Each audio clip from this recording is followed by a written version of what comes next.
Hey kids, you're listening to the internet's wettest podcast about video games, consoles, and pancakes. The SML Podcast.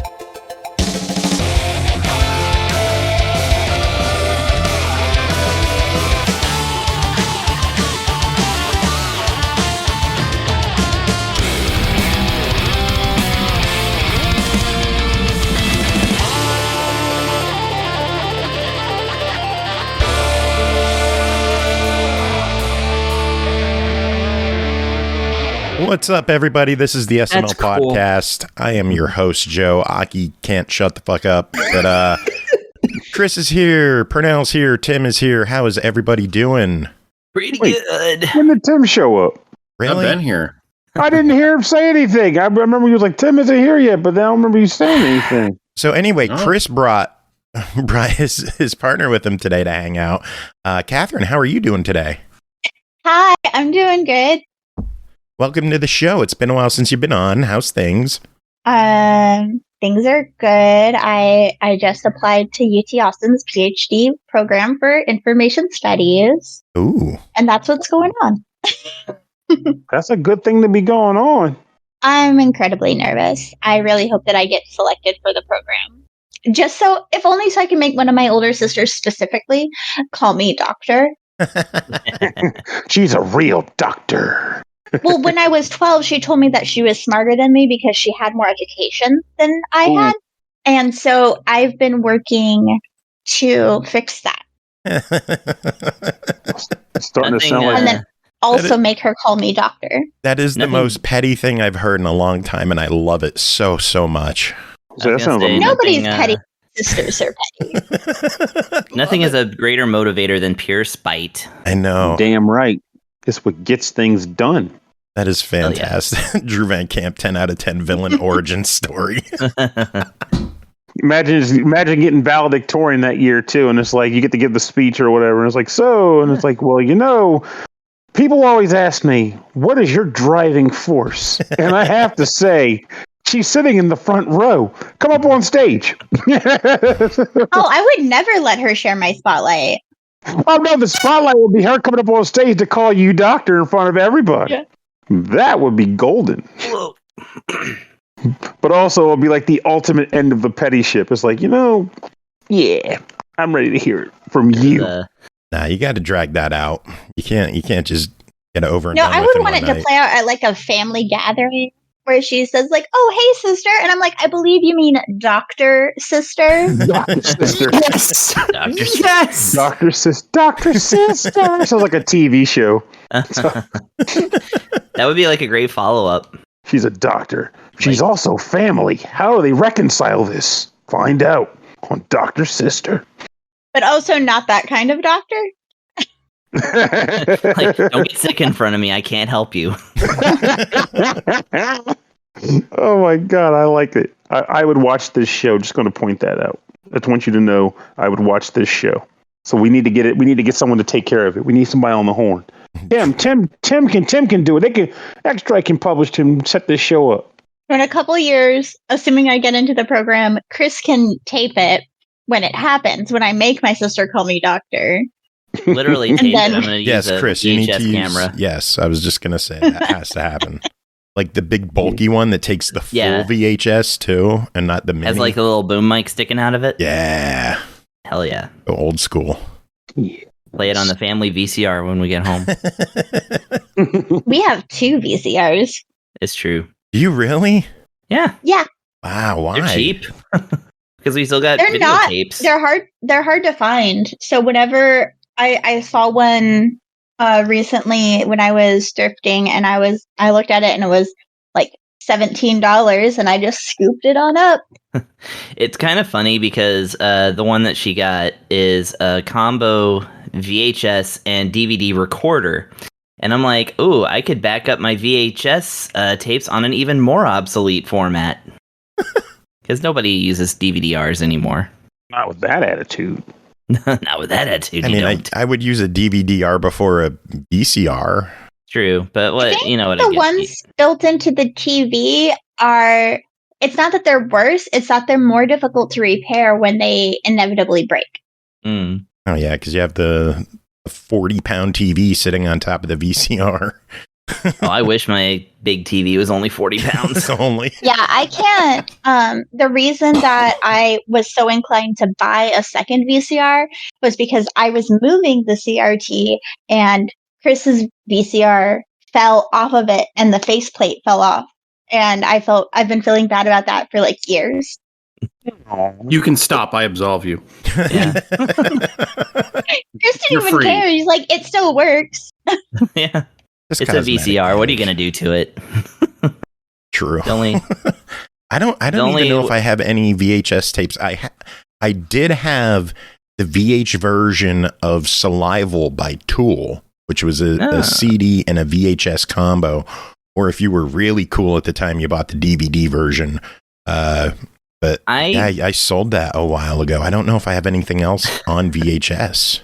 I have no idea who owned it originally, but somehow a copy of Queenstrike Mindcrime 2 came into my possession on VHS, and I watched it like all of once as a 20-something or something. I was like, oh, not into Queenstrike. Oh, Tim, you might like this. I might have one VHS tape left. Oh, God. The original Oh, DX VHS.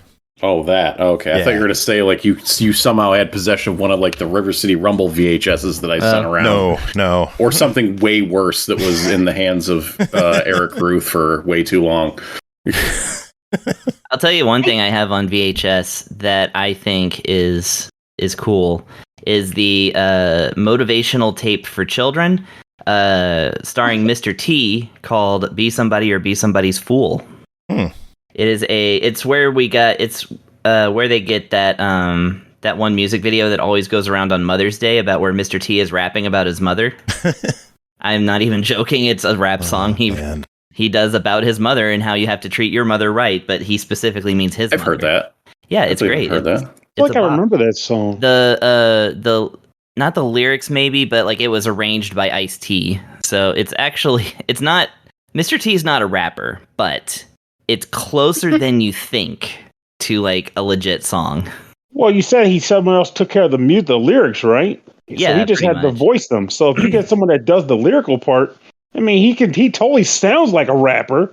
He just needs someone to give him good lyrics, and they did. He's got a good DMX voice to him. Yeah, like I paid the fool who don't get on my nerves. You know, like he could totally do that. He just needs someone to hit him with some good lyrics. His voice will do the work after that. So I used to have pretty much all the songs memorized. Yeah, and I don't know. It's something that like I came into through the internet. So it's not like this is a childhood VHS of mine, but I have been watching it a lot in like the last 20 years.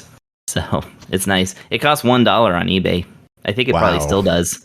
Yeah. Oh, you on our check now? Apparently, like a Mr. T resurgence or something. I mean, maybe. Mr. A couple weekends ago, I did pick up a few VHS tapes, and one of them was Romancing the Stone. That name sounds it's up to $10 now. I did love Romancing the Stone. It's $10 or best offer. Jewel the Nile too. I'm actually amazed that people are like out grabbing VHS tapes. Like I ended up having a moment years ago when I was like one of the rare moments in my life where like I need to declutter. And I took every VHS tape I had, it was boxes of them, and loaded them into my car and drove to Baltimore to a specific pawn shop where the guy's like, I'll give you $200 for all your VHS tapes. We're probably going to just put them in a dumpster, but if I can sell them, so be it. And I was like, $200, give me. It was all my Ranma, pretty much all my anime stuff, a bunch of movies I had that worked. But then that VHS anime was worth a lot. I was gonna say that was probably worth something. Well, the thing is, back then we were transitioning to DVD, so everybody was like talking about it was the new hotness. Like even the Viz crap with their terrible, there's like, okay, now we're going from VHS with 2 episodes per tape. We're getting DVDs, 3 episodes per disc. You could buy them all over again. Like fuck you guys. But people were just kind of like jumping straight to DVD, and myself included, admittedly. And as a result, the VHS value just kind of plummeted at that point. The moment it was a DVD version, they just dropped. Ever since I learned how much Rule of Rose costs, I don't sell anything that I own anymore.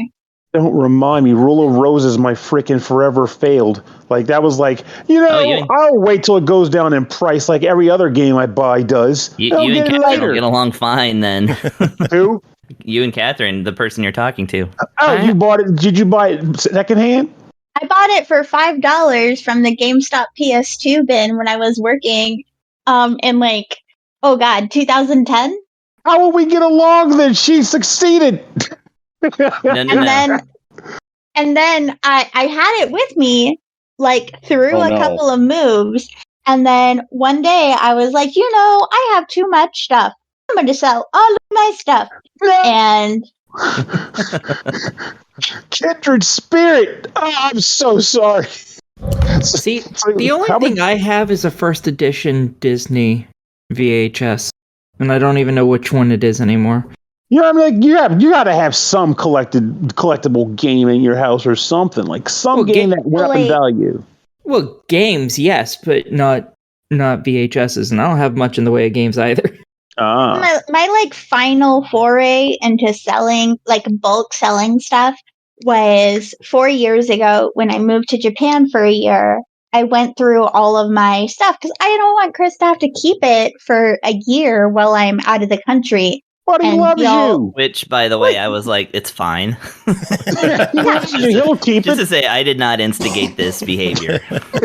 He did not. And I was like, no, I need to sell all my stuff. And among all of my stuff was the complete collection of the 2011 Darkwing Duck and DuckTales Boom comic run. Oh, wow. You got dangerous in the wrong way. I had a weekly pool at my comic shop when I lived in New Orleans. And then I just now, as of a couple weeks ago, repurchased all of those comics. How many volumes are we talking here? Well, there's only 18 issues in the Darkwing Duck 2010-2011 Boom Comics run, and then there's 6 issues of the DuckTales run. That must have cost a small fortune. She's like, we don't talk about Bruno or the cost of those comics. Okay, only one of the comics was $100, and the rest of them were Hey, I get it. I totally get it. When nostalgia strikes, the wallet burns, and that's totally fine. It's totally fine. I love Darkwing Duck. I'm playing a cyberpunk tabletop game right now, and I'm building a character based off of Gizmo Duck / Fenton. So, would you say he's your favorite of the Disney afternoon collections, all the different cartoons? Oh, Darkwing Duck? Fuck yes, 100%. Yeah, 500 million, all of the percentage.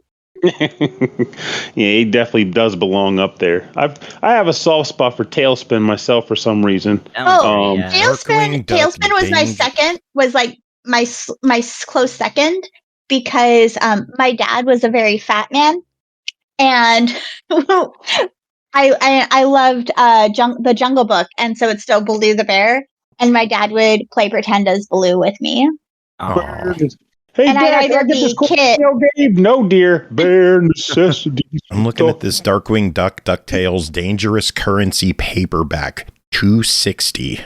Oof. Well, nice. that's because they came out with a trade paperback of the final story, and I don't have those. I have the single issues. Okay, I realize. So I have Dangerous Currency 1, 2, 3, and 4. But I don't have the Dangerous Currency 1 and 2 combo or the 3 and 4 combo because I feel like that's unnecessary. But I am trying to get all of the variants. I gotta catch myself before I get left with Tailspin. My favorite was Tailspin, but my second favorite was Gargoyles, and that's where I stick. And Gargoyles was pretty good. Gargoyles was fantastic. Yeah, that was. Gargoyles was great, but it was too old for me. When Disney Afternoon was around, as in maturity levels, or just yeah, it was no, I mean it was geared towards an older audience than I was. Yeah, that's what I meant. I just had a crush on the gargoyle lady. Oh, Demona. Demona was awesome, but also bad guy very conflicted. Yeah, she was fantastic. I loved her. That's the thing, like that cartoon, like Catherine mentioned how like it was like an older demographic, and in a lot of ways that's partly why I liked it, because I watched it early teens. We're talking maybe like 12 or 13, and it was one of those cartoons that as he took kids like Batman animated series, as he respected kids' intelligence. Like, we can have complicated characters and complicated relationships here, and you can appreciate a complicated life. I didn't need. I don't need these gargoyles that turn the stone door on the deck. They should just be one form and stick with it. This is ridiculous. I couldn't tell you anything about the story of gargoyles because I think I was probably too young for it at the time too. I just had a crush on that character, so I watched it. You were too young to understand the show, but you weren't too young to get the hots for Demona. They hit things. That, as far as I was concerned, they beat up bad guys. That was it. That's all I understood. But then Demona's like, grrr. Exactly. That's hilarious. I was more like Darkwing Duck, DuckTales, Tailspin. I love the shit out of the Rescue Rangers. Yeah, fucking Gadget. Gadget is. Oh, Gadget was like. I wanted to be Gadget when I grew up. Did you see the movie? The new movie they did? I did. Oh my god. So good. It's really good. You have to watch it. You just treat it like Roger Rabbit and it's fun. I will. How about this? I will watch it tonight for you. Do it. It is very Roger Rabbit. Like very fun. If I can find it anyway. Disney Plus. It's on. No. He's like, I'll find it in my own way. Exactly. That is exactly. We go sailing the high seas tonight. Time to go find the One Piece. Well, it's definitely not on there. But yeah, I'm gonna download it during the fucking show. No, I don't download. I only stream because downloading's illegal. Streaming is a gray zone. Yes, I hear you on that one.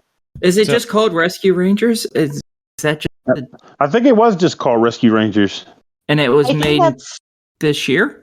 Yeah. Okay, I got it. Oh God, was it this year? Yeah, time is. How many years has this year been? About 5. Too many. Way too many. All right, I now have it, and there we go. It is. There we are. Okay. I will watch it the moment I'm done with my review. Oh, and just throwing this out there, but if there's anybody who's looking for a short horror read, there is this book called Man, Fuck This House. Okay, then. That sells me right there. That's what I would say if a house is too haunted for my time. Fuck this house. I'm out of here. I'm done. Librarian, I try very hard not to judge books immediately based on their title, but I bought that so quickly. It's good too. That's why I own Go the Fuck to Sleep. Yeah, I heard that's a legit good thing though. Yeah. What, when children go the fuck to sleep? Yes, that's always a good thing. No, the Samuel L. Jackson storybook or whatever. Well, I mean, Catherine's telling us that Man, Fuck This House is a legitimately good book in its own right too. I mean, oh yeah, no, I wasn't arguing that. No, speaking of horror, we're just talking about judging books by the cover, which I do all the time. Yeah. And honestly, speaking from a sales perspective, books are supposed to be judged by their cover. That's why they have covers. Yeah. There you go.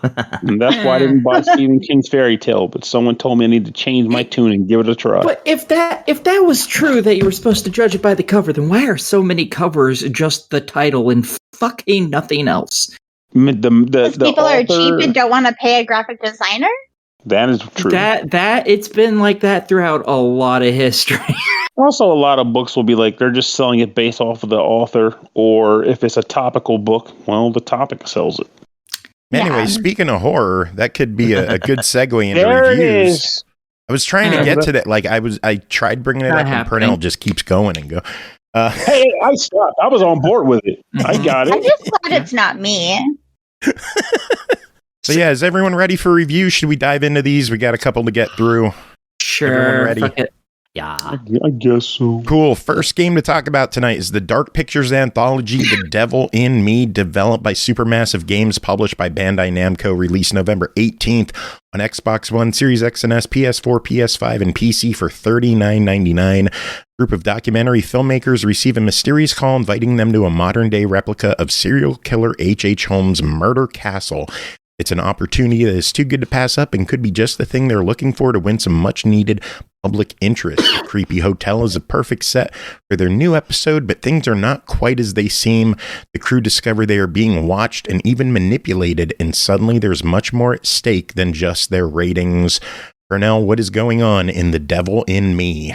One general thought I want to make before I go into this in full is that this week I had a couple of games I had to review. And throughout the lot, but going into it, I was like, man, I really want to be playing Pokemon Scarlet right now in all of its glitchy glory. So my review scale for this episode is primarily going to be, do I want to play this more than Pokemon Scarlet? And then I'll do the normal. I have to preface that because it adds extra value to, in my opinion anyway, to my reviews this week. Anyway, The Devil in Me is a game that is a part of the Dark Pictures anthology. If I'm not mistaken, is the final game in season 1 of said anthology. And I wasn't sure how I was going to feel about this game going in. One, because despite having Man of Medan recommended to me in the past, I have never played any of those games, though I have played previous Supermassive game Until Dawn, and I did enjoy that. But going into this one, I didn't know what to expect out of it. And what ends up happening is it plays similarly to that game, but with a new story, which in its own right isn't such a big deal. I'm okay with that. But the idea here is that there are 5 main characters that you work with. They're all members of the crew of the TV group that Joe mentioned in his header. And each one of those characters has a specific function that is unique to them. Aside from the usual, oh god damn it! Aside from the other, I was late. Aside from the other normal exploration mechanics. So, for example, the character of Jamie, she is able to fix fuse boxes using her multimeter.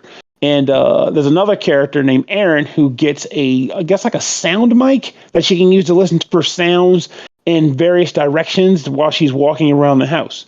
I'm going to get this part out of the way immediately. I felt that most of those different mechanics were fairly underutilized throughout the game, including much of the inventory system, which I originally hoped would have more going for it than it actually ended up having by the end of the game. It was usually like you have your generic item that you can use to light spaces, and then like maybe an item that you're going to use fairly soon, such as like a key to a room or something. Now, you have those things, and as you walk around the different chapters to explore, you'll control the character to walk from point A to point B. Sometimes you might find objects on the ground you can pick up and investigate, the usual files that give you more, exposition on the narrative, what's going on, the characters you meet, and the characters you actually don't meet. They sometimes come across coins on the ground, which you can use to purchase like collectibles after the game or even just in between like plays of the game. And aside from that, you'll be doing a few other actions, which I'll talk about in a second, because I want to go into this by telling you that it might sound like I'm being a downer on the game already. And if I reviewed this game as I was on Saturday night, I would have been doing a downer service on this game. However, something happened on Sunday. I started the game up where I was, got one chapter further into the game, and then 10 hours went by. That was it. I played the entire game pretty much in one sitting. Wow. Because I was engaged somehow. Next thing I know, it was like 1 a.m. I was like, how the hell did I get here? I was engaged somehow because it's a good game, maybe? Or it's a compelling game, at least. No, that's the thing. For some reason, I kept playing. It was voodoo, I swear. Now, you guys Witchcraft. say that, but typically I can play a game that I like and put it down. But I guess it was the compelling element. Yeah, not just that it was good; it was actually compelling too. I wanted these characters that I originally thought were terrible to actually come out of it in one piece, and I started to appreciate them more as they were dealing with their plight, because what I felt the game did was it kind of peeled the layers off of them more or less in certain ways as they were placed in dire straits, and it was less about, posing as something like, the stoic like presenter who's looking for a next career move or whatever. Now she's concerned about her friends and people that she, up until this point, were just kind of giving the cold shoulder because she had to keep up an appearance. Now she's like, no, I'm concerned. I hope you're okay, and whatever.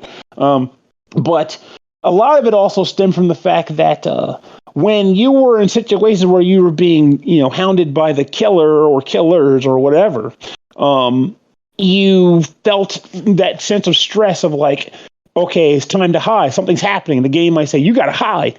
And you hear the killers coming, and you basically have to look for a place to hide, run to it, and then hit the button, and then hold the button down until the killers go away. Sometimes you might have to do a prompt that has you kind of maintaining your heart rate. So a line will go by, somewhere like certain music games where once the bar crosses over an indicator, you have to press A just to kind of like boop, boop, boop, boop. I'd never lost that game because that one was pretty easy. But nonetheless, if some people were in a stress situation, they might kind of lose that sort of focus that makes that otherwise an easy thing and screw it up. But I'll tell you what's not easy somehow for me. There are QTEs in this game, quick time events, the bane of my existence. Some games they're easy, some games they're not. And in this case, they can be tough. You basically what happens is you'll be running from something or trying to dodge something, and a button prompt will come up. And if you try to come back to it, they change the button. So you can't just remember the button order that you have to press. And then when it happens, you got to nail it. And if you don't, you might regret it. Sometimes I've had a couple of moments where I was like, "God, crap, I screwed up." And the game was like, "Yeah, this one was a gimme, but don't screw this one up." I'm like, "Okay, thank you.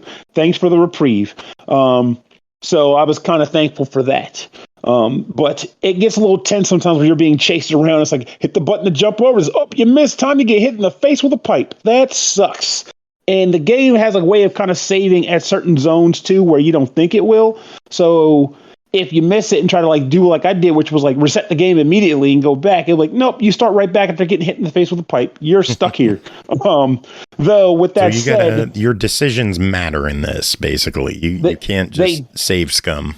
Oh, I didn't say that, because when I'm determined, because this isn't really a bad thing on the game's part. I actually appreciate that it did this. If you are as tenacious as I am, though, mainly when I reset it, it was not because of this situation. It was because you'll be a situation where, you can go in two directions, right? And I'm a guy that wants to find collectibles. Like there's actual pictures that you can find, for example, that when you find them, the game will give you a premonition of how a character could die, which is kind of meant to give you some foresight on like, if you're in a room that looks like this, watch your ass. So I was looking for stuff like that, but you turn the wrong direction, and next thing you know, the game does a narrative bit. You're locked out of the thing the other direction. It's like, no, but what if there was an item down there? I want to go back and get it. So it wasn't even so much about the dying part, so much as like, I want all the stuff. So I'd straight up go back. Playthroughs are for Pernell. Yes, but when I'm reviewing the game, one, I don't want to replay it. I want to finish it. And two, you already know me, man. I play games once and I'm done. If I had a bad ending, I'd have stuck with that.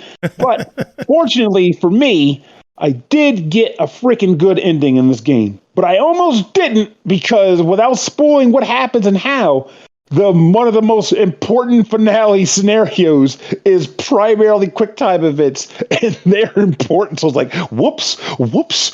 And if you screw up, people are going to drop. Thankfully, that was probably the best I'd ever done at quick time, and I succeeded across the board, but I was stressed. And that's stressed. One of the joys about this game is that all playable characters can live or die based on how you play. Absolutely. And I'm going to tell you right now, I did go back and look up some stuff that would have happened if I made other choices. And yes, it is 100% possible for every member of the crew to die. So this isn't one of those games where you have like bona fide plot armor for some people. I wouldn't be surprised if there's some for certain points in the game, but good luck guessing who has it and when. Oh, now I want to play and just like everyone killed. Yeah, see, that's the thing. I can't do that with games. I'm like the guy where it's like, there's a trophy for playing the evil route. Nah, can't do it. It's just a game. It's too real for me. Can't do it. I'm the same, but just like once in my life, I just want to be the evil guy and just get everyone murdered. That's what Dead by Daylight's for. You can be Jason or Freddy or whatever. In this game, it's about survival, baby. There's a killer on the loose. I don't think he could be Jason and he has his own game. Oh, touche. Yeah. But I will say, like, this game, though, I mean, if it isn't clear by the fact of how I'm talking about it and how I spent my entirety of my Sunday, I came away very happy with this game, and I actually want to play some of the other ones that they did in this series, though I'd be remiss to buying another game until I actually sit down and play my ass through the G.O.R.E, which I do have here, which is also a Supermassive Games title. But this game was a solid ride for me, and it was absolutely worth playing instead of Pokemon Scarlet for a little while. So that pretty much makes it a buy in and of itself on the panel, on the scoring of the show. But yes, I had a good time with this. I will say one thing I do need to mention. It was a bummer, but not a game-killing bummer. Early in the game, we're talking maybe like the first chapter, like the third or fourth chapter out of like 20, I did have a crash. And what I mean by that would have been like, I'm like going into a situation where the game's like preparing to load the next scene. You see the white line going across the bottom, but then the game kicks you back. And it's like, okay, you got to go back and start the game again. And you're like, did I do something? What happened? No, the game just crashed. But on the positive, the game did save at the point it was loading from. So when I went back, it went right back to where I stopped. It wasn't like I had to repeat stuff. It was just the annoyance of having to boot the game back up. Was it just one crash, or did you run into it a few times? It happened to me twice. I was on 2 different chapters. So, but in the end, like I said, it wasn't enough for me to kill me on the game. I don't know what triggered it, but they might, if they're listening to this, they might want to hear that happened. Maybe they can pinpoint what's causing it and make it so it doesn't happen for others. But not a game killer, still worth it. Cool. $40 official verdict. Totally worth it. Some people might say it's a movie game, and they might be like me, where they only get one playthrough out of a quote unquote movie. But even if they are that way, I mean, the game is longer than a lot of movies you would pay 2 ticket prices for in this case to get that cost. So it's absolutely worth the money. How many VHS tapes would this come on? I don't know. We need to ask Chris and Catherine. They're the experts on the VHS scene right now. So what do you think? 10-hour game, how many tapes? Would that be like 4 tapes? I mean, like, Sound of Music is what, like 3 hours? And that's 2 tapes. How long is Titanic? That was 2 tapes. I was exactly thinking about Titanic. What if it's recorded Titanic was 4 hours. But what if it's recorded in an EP? That means you could fit 2 Titanics on 1 tape. Ooh. I mean, you don't do. I think it's 5 tapes. 5 tapes sounds good. Next game, Soccer Story, developed by Panic Barn, published by No More Robots, released November 29th on Xbox One, Series X and S, Switch, PS4, PS5, and PC for $19.99. The world might as well be over. Soccer Inc. has closed down every local stadium, team, and tournament. What kind of world can survive without the beautiful game? Thankfully, a magical soccer ball has chosen you, our savior of soccer. Tim, are you the savior of soccer that we have been searching for? No. Yeah. No, I am not. Sorry. Keep looking. How's the game? This might not be the savior of soccer you're looking for either. But so this is a soccer adventure RPG, I assume trying to be like Golf Story, but I didn't play that game, so I'm just guessing because they put story in their name and it's sporty. But it's not Sports Story, it's Soccer Story. So yeah, the premise is that an evil soccer corporation had staged a disaster so that they could take control of soccer from the world and control and regulate all things soccer. And soccer has been forbidden unless under their careful eye and regulation.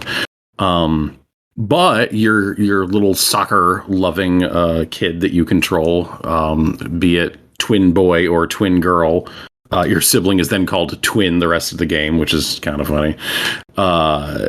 It just is whisked a magic soccer ball. And by magic, that works in gameplay functions where if you kick the ball away from you, you push a button and the ball comes back to you, which is a smart thing to do, because otherwise this game would be completely unbearable if you had to chase down the ball every time you kicked it across the screen somewhere. But yeah, you get this magic ball and you start getting nudged in the direction of I guess doing outlaw mud show soccer and trying to get revive some soccer life in your little corner of the world, away from this corporation's watchful eye, until of course you're in their watchful eye. But so what you do is the game has a pretty nice look to it. It's like pixel 2D characters with like 3D embellishments on the world. Like a wall will be kind of polygonal, so it's a little combo of I don't know, ancient graphical styles.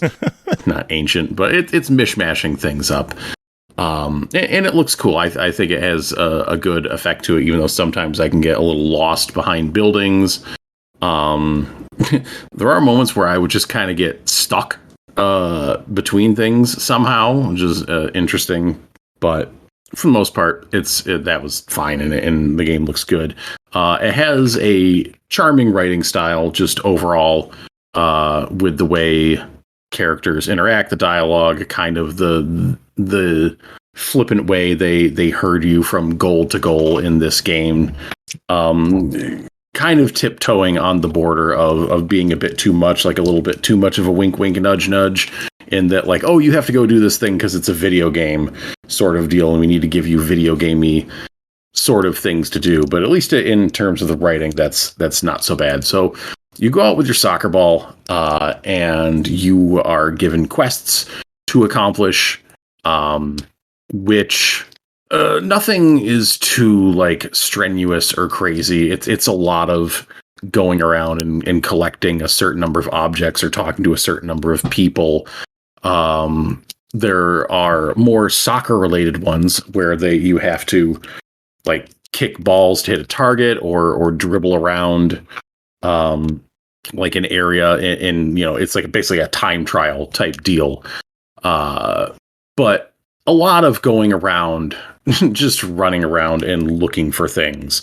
And as you go, you'll find money. Money can be eventually used to buy tokens, which will upgrade your characters on your team to give them better speed and power and ball control and stuff like that, which you'll need for when the game builds up to its actual moments where you play a game of 5-on-5 soccer, including the goalies. So you think that, this is like the star of Soccer Story. So you'd hope it would be the best part of the game, but it's not. It's very simplistic. Just 4-on-4 soccer. Like, okay, you can pass the ball, you can shoot the ball. I didn't really feel like I had a lot of control over like aiming shots and passes, and like sometimes it would flip control of my character to another person on my team that I just did not expect. But it's kind of manageable for just like a fun, like simplistic game. If it weren't such a pain in the ass to actually win these goddamn games, the first real match they put you up against is against the local toddlers football club. So, you're playing against toddlers. You expect it to be easy, but these little motherfuckers are like shooting in shots from halfway across the field. And my Panda Bear goalie is he is just struggling as these toddlers are just blasting in shots like this is freaking Shaolin Soccer, which is a great movie. Fantastic movie. Oh, it's so good. And meanwhile, I'm struggling just to like a chip in like a shot from the side, or I'm like, okay, well, I need to. There's like a turbo, limited turbo meter which builds up as you level up your character. I'm like trying to, okay, well, I need to run ahead of the defender. I need to try to get a good cross in, get the ball in, and then try to set up good shots. And it's just like, it's just not going in. It's bouncing off the crossbar. Their goalie is smothering everything. So I'm like, okay, well, I'm going to go in and I'm going to lower the difficulty down. And I still had a tough time beating toddlers. Jeez. And it's just tough because sometimes they'll just hit the ball and you don't really have control over the goalie, and it just goes in and you're just like, okay. There is and this isn't me like dovetailing the review, it's just a good time to bring it up. Outside of like the story mode, you can just set up a soccer match between the teams that are in the game that show up in the story, which there's some fun, weird stuff that shows up along the way, but you can just set up matches and play them, which I did some of just to see. It's like, okay, well, if I'm using like higher powered characters, like this has to get like better or feel better, right? It's just bad now because my characters are under leveled, but you know, even playing with like fully powered teams and even after like progressing the game more, it's just like, man, no, this doesn't really change too much. It stays pretty simple. Playing through the story, it tickles a pleasant itch, at least early on, but it becomes tedious as you start seeing kind of the same quest types that, you know, aren't super out there creative to begin with, just starting to like repeat. It gatekeeps things in ways where it's just like, okay, well, you can't walk on sand until you get shoes that let you walk on sand. So it's like, okay, well, I can't go on the beach area until I do this, or then I can't go on this area until I can do that. So there's a progression to it that you have to follow before you can move onward in the game. But it just becomes a slog, and like the actual, like it's definitely novel interacting with the world through soccer ball. And kicking around and hitting targets and stuff like that. That stuff is novel and interesting, you know, at least to start. But then, you know, having to get through the actual soccer matches is just like, oh, woof. This is a struggle sometimes. I'm getting whooped by toddlers.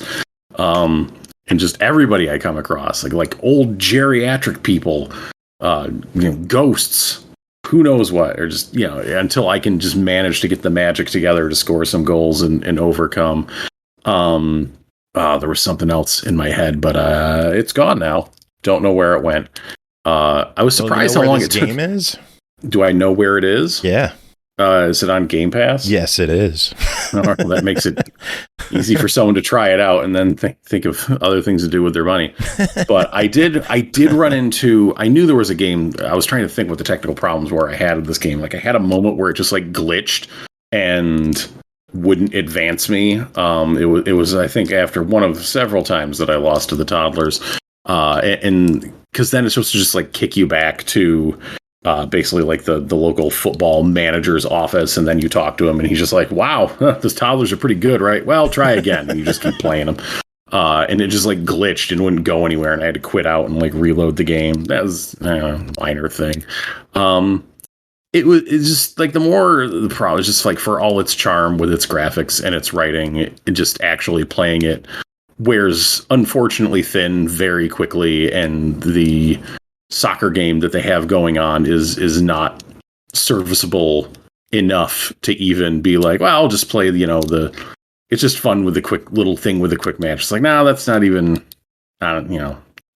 It's unfortunate. It's got some cool ideas, but I think maybe the playing of the game of the soccer needed more to sink teeth into, to really, and some more variety of the missions to really make the game something good, you know? Well, as it stands, it's $20. It is also on Game Pass. What are your thoughts? Well, try it on Game Pass. I would not recommend just blindly plunking down $20 on it, without having tried it first. But hey, if you try it and you love it, who am I to judge you? But for me, I can't say that it's going to be I don't think it's going to be worth the money to a lot of people. Cool. Sounds good. Yeah. All right. I'm going to have to give this one a go. I don't know. I have it downloaded. It looks cute. Sure, try it. But yeah. I think like maybe like really honestly, like playing it up through like the first couple matches or like the first like local tournament, like you've probably seen enough of the game. You probably like have gotten your fill at that point. And that's the beauty of Game Pass. You get to try stuff you normally wouldn't. Oh, yeah. All right. Well, Tim, that is it for you. Yeah, that's it. Yeah. I wish you good night. Next week, I got hopefully some bangers to talk about. Hope so. I always hope. You already know what the titles are, at least? Well, one is Front Mission. And the other is Sword of something. I actually haven't started playing that one yet. I've been stuttering them so I don't overwhelm myself. But that's the one you wanted, Pernell. Sword of the Vagrant. Oh, okay. Yeah. So play a bit more front mission, and then I'm gonna switch over to that one for the weekend, and find out how those are next week. Same SML time, same SML. Yeah, now I need to go find a place to put this tiger stripe jumpsuit that came in the mail today. All right, I'll see you later. No one knows what that jumpsuit is about except me, and I'm so happy about it. I want to know about this tiger stripe jumpsuit. And there's a wrestler named Brandon Cutler who wears a blue to yellow tiger stripe jumpsuit, and we're all going to cosplay as him at MagFest. Oh, sweet, merciful crap. Yeah. That'll be fun. So we all bought terrible jumpsuits. You could check my Twitter. I tweeted it out. Jumpsuits. I'll be there to to laugh at them. Or have we not decided yet? I don't think so. But... Is it possible to not decide yet? Because you have to plan for all that, right? Hotel rooms and all, you gotta have to have that already. But then again, I guess you could do like I might do, like you or not. I don't know what I'm doing, but like typically you can also like get like a place like an Airbnb or something. But I don't know if you're trying to get a room at the harbor. There's ways. Yeah, there's ways to do things. We have like friends in the area and stuff, so it's a little easier for us. Oh, that definitely makes it a lot better. Yeah, because dealing with the harbor and all of this bull crap, get it. If you make it, you could also, join the SML I don't do any of the planning. It's all Chris, so it's very easy for me. She's got the means and the motive. Oh man! All right, who wants to review next? I don't know. Decide. Oh, it's volunteer. Yeah. Well, I can do my second one now. That way I can get it out of the way. I mean, you have 3 of them. 3 total. Yeah, you have 2 more to do. Yeah, so I get my next one out of the way. Chris has 2, Catherine has 1, Aki has 1. Yeah, I get a huge gap after this one, so knock it out. Let's do it. So you want to go next?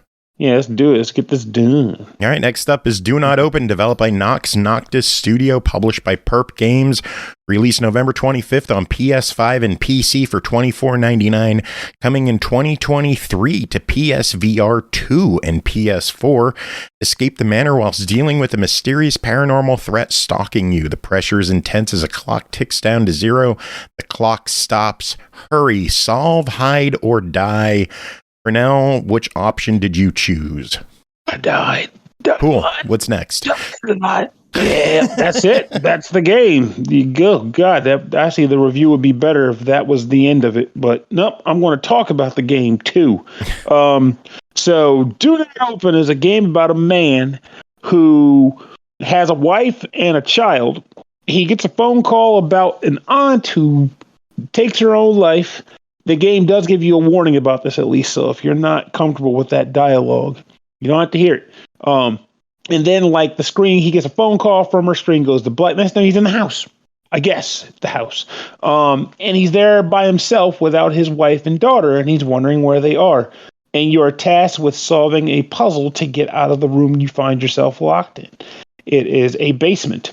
The puzzle involves you looking at various notes while walking around the basement, and using some of the elements of this room to deduce a puzzle, resolve it, and unlock a door to get out. Except, just before you get out of the basement, something happens, something comes, and you have to hide.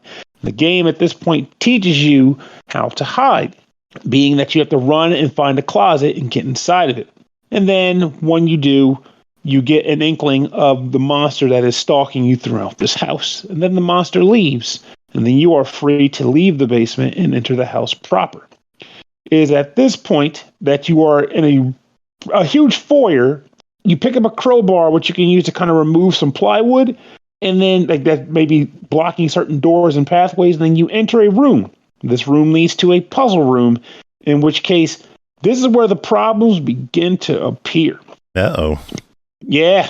So the idea behind this game is they tell you it is a procedurally generated survival horror game. I'd say remove the survival part because that usually involves resource management and the like. This is soul horror. With the idea being that when each of the puzzle rooms are procedurally generated, and that each adventure will be different. Oh, man. I'm reading the store page. It says each new game will have a different house layout. Key objects will be in different locations. And over 2,193,360 different combinations. Each playthrough will be a completely different experience from beginning to end. Well, I'm going to tell you right now, until they fix it, that's a lie. Because here's the deal. So I opened the door and I walked inside, and the room they put me in appeared to be what would be a dining room / kitchen with some adjoining hallways. Now, as I walked in, I was tasked with opening a lot of cabinets to find a very few things. Sometimes you'd find documents, typical horror game exposition documentation. Other times I would find knives. Every once in a while I would find a knife. You get into the dining room. This is kind of giving one of the puzzles away, but I kind of have to do it for this purpose. I go to the dining room, and there is a cutting board or a knife holding tray that you can lay all the knives on top of. Then on the table, there's a book that displays what knife cuts what ingredient. And then across the room, there's another book that gives you an order of which you need to cut, ingredients to resolve whatever. At the same time, there's another puzzle in this room that involves a calendar and a 3x3 grid, which I originally assumed was going to be some sort of math-related thing. And I started to try to deduce it. Did find a book eventually that kind of talks about what it is, but it's in very small text and you can't zoom in. So I couldn't even read the finer elements of the book that I needed to figure out what they wanted me to do to solve the puzzle. I just figured it would involve multiplication and addition. Now, you know me, Joe. I am a very determined guy. If I felt like I was going to sit there and puzzle this out, I would have done it. But here's the rub. You have a watch on your arm. It starts at 10 minutes when you get in the room. After 10 minutes goes by, you start to hear a rat-a-tat-tat, knockety-tockety. And when that goes by for a few seconds, the monster bursts into the area that you're in. And you need to be hidden, because if the monster sees you, he runs faster than you. If it sees you and then you try to hide, it always knows where you go, and it will rip you out. And it kills you in one hit. Yay. I tried to hide, thinking just like in the basement, the monster would eventually go away. It doesn't. The monster stays forever. So you literally have 10 minutes to solve the puzzles, both puzzles of the room, get the key, and escape the room, all before the monster gets you. If the monster gets you, you're kicked back out into the foyer, and you have to do it again. Now, here's where it gets double funny. And then it gets triple funny, too. So I was like, okay, I got killed. I'll go back and try this again. Let's see if I can solve it this time. I walk into the room. It's the same layout, except the knives are in completely different cabinets. Because that's apparently the idea of the randomizing. I got to open all the same cabinets, but the knives are in different places. But that doesn't matter, because I still need all of the knives. So it's just an extra way to waste my time. When you go to the books are in the same places, but the ingredients are in a different order. And also the order of which you use the ingredients is in a different order. So you have to pretty much figure that out again, too. And of course, the math problem thing is also different. I died multiple times, getting more and more frustrated each time because, again, this isn't different enough to make me feel good about getting a new experience after each death. And every time you die, there's a little note at the bottom that will say something like, it's not that failure in, like, basically it's akin to like saying like failure isn't the end. Like there's value in dying, like you learn something, but you can't learn anything because everything gets shuffled and they change it. So all you know is search for stuff. So you might be thinking, well, Pernell, if you're a little frustrated, maybe you should try a different room, season yourself, get a more acclimated with a different place, and then come back when you're rejuvenated or whatever. Good idea. I would have thought that too. Except here's where it gets funny again. You're in the foyer. You think, I'm going to a different room. So you go down the hall, you remove some plywood, you go to a different door, you open it up, and it puts you in the same room you left 3 doors down the hall. It's the same room. You can't escape it. You have to solve the room because for some reason, I guess in the algorithm or whether they wrote for the game, it doesn't give you rooms for each door. It gives you rooms in the order you find them, which means no matter what door you open in the house, It's the room you last attempted to solve. You can't break the sequence once you're in it. And if you're already being frustrated because an undodgeable demon is chasing you around the house, you just gotta suffer for it. It drove me freaking crazy until I eventually just said, I can't do this anymore. I'm kind of done. Which makes me sad because in some respects, the idea is cool. I like the idea of an adventure room structure. It would be nice if there were ways to, I don't know, even if it came down to like buying yourself some time to avoid the monster. Like if you could have an item that, I don't know, that's like a decoy maybe if you needed it, or I don't know, give me the ability to in some way get away from this thing if I need to run. Because like I said, once it sees you, it's faster than you. And if you try to hide while it's chasing you, it always knows where you go. You can't get away once it sees you. But also, since you can't leave the room, once it doesn't leave the room, good luck sitting there puzzling out a solution to a problem when you're in the closet the whole time, hoping it never comes back. So I know there are probably some people listening to me talk about this right now, and they might be saying two things. One, you're not a real gamer. A real gamer could solve this. To that person, you try it yourself, and also, fuck you. The other person might be saying, well, I like the idea of what he's describing nonetheless. This is a challenge I'm looking forward to trying. And to you, I say, go for it, but also good luck, because it's rough. But with me saying that, it's unfortunate that I have to come away from this one with the impression that, despite me thinking at least if they got the atmosphere right, 'cause I did like the way the house looked and the rain and all that, I have to give this rather play Pokemon Scarlet than do not open. There are ways they can fix this game for sure, but as it stands, it's not $24.99 purchase and hope they fix them. It's get it fixed and then maybe revisit it and come back or something. Yeah. Well, need an official verdict at $25. I would give this a verdict of do not open. So deny. All right, sounds good. Who wants next? We're not doing my predetermined layout of reviews. Who wants next?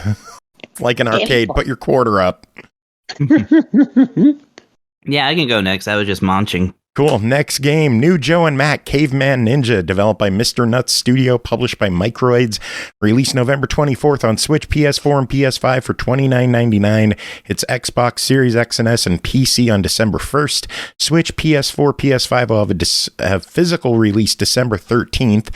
Back to the past, we're landing in prehistorical time, dive back into Joe and Mac's adventures, the quirky duet ready to smash everything on their way to save their village, even dinosaurs. Chris, what is going on in New Joe and Mac? Dinosaurs? A caveman game with dinosaurs? Crazy. I know. Can't believe it. Okay, so dinosaurs. Yeah, I know. Oh man, dinosaurs that turned into dinosaurs. That was the best show. They should have given it a second season. Anyways, okay, so this is a remake of Joe and Mac, which is I don't know if it's popular, but it's one of maybe Data East's more well-known caveman games, at least. So this one, I knew it because it was a Super Nintendo game, but this is different than the Super Nintendo game. It's also an NES game, and I think it was on Genesis as well. But anyways, it started as an arcade game, and that is the basis upon which this remake is built. So Joe and Mac are two cavemen, who are basically palette swaps, and the story in this version, I say because the Super Nintendo, I think, well, we'll get to this. The story is that a bunch of cave dudes break into Joe and Mac's village and make off with the women. They drag them out of the caves by their hair and stuff. Except for the last one, who hilariously, because the lady is big, can't drag her very well. They do retain that gag for this womp one. Womp Womp. The Super Nintendo version actually didn't show this. They showed the cavemen coming towards the village, but then text comes up and says that they scared off the cave babes with their terrible breath. So it took out the imagery of, the cavemen dragging the cave women by their hair. which I think is kind of more responsible because it has a couple of really dumb puns in it. I definitely recommend anybody to go and read the intro to the Super Nintendo Joe and Mac. It's worse than you remember. It's so cheesy. Anywho's, so yeah, that is absent in this version. Like I said, this is based on the arcade game. The sprites, like basically there's an arcade version and an extend version. The arcade version is as close to a 1-to-1 of the arcade as possible. Joe and Mac and like the whole graphics have been redesigned into this lovely hand painted, like really nice animation, really good looking lines and stuff, kind of, moving cartoon. Very much akin to one of the other games that they remade, which was, Toki, which is that Taito game. I reviewed that years ago. I don't know. So like Toki, it's basically the same stuff happens, and you have the same kind of moves, but it's a little different. I dare say this is harder than the arcade game. Funny enough, okay, so I actually went on YouTube because I like, especially when the game I review is a little more expensive, I like take a little bit of time and see what other people think and watch them play through it and stuff. I watched 2 different videos where there's one video, a gameplay video, where they can't get past the first stage, and the other Let's Player took 20 minutes out of a 40-minute video just to take down the first boss. And the other video just couldn't do it. It was a 20-minute video where they just repeated the first stage over and over and then ended the video. Wow.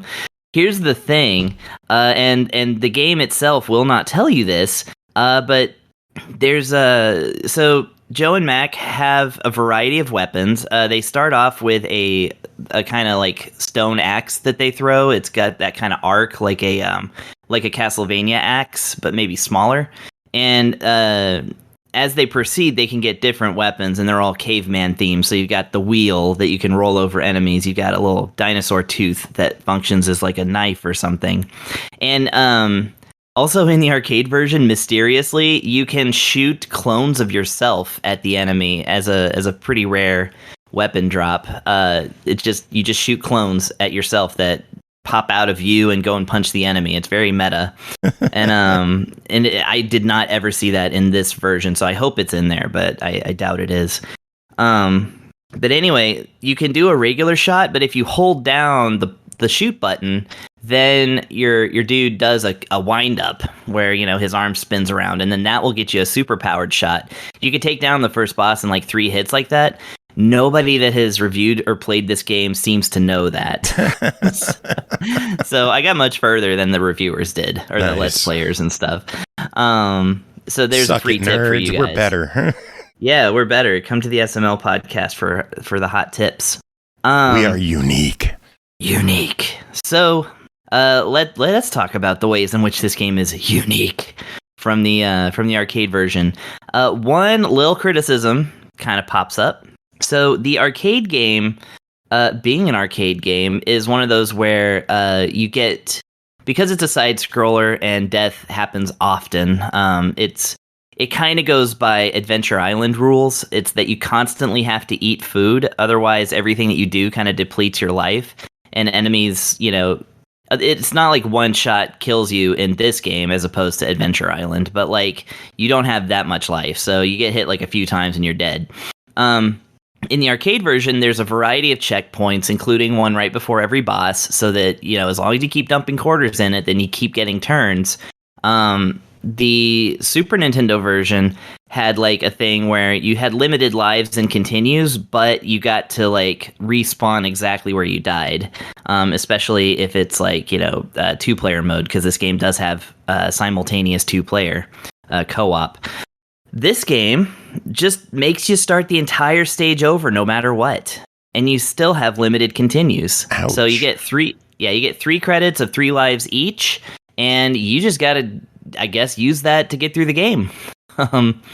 It's odd that they chose to do that, because I would think that if this is an arcade conversion, at least put up checkpoints if you're gonna limit lives, or make it infinite lives or infinite tries, but you just keep get to dump credits into there and start the stage over till you get good. It's neither of those things. So therefore, the difficulty is spiked up way more than the arcade version because you are absolutely limited in what you can do. So that's the thing. Kind of wasn't expecting that, but that's what happens. And I checked the menu, the options menu. The one option is language. You get to change the written language of the game. That's it. So the game needs options.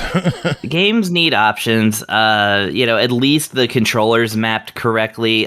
So you can actually download the original Caveman Ninja in the eShop by way of Johnny Turbo's Arcade, which is a kind of like a series of mostly Data East games that Flying Tiger Productions, aka Johnny Turbo, re-released.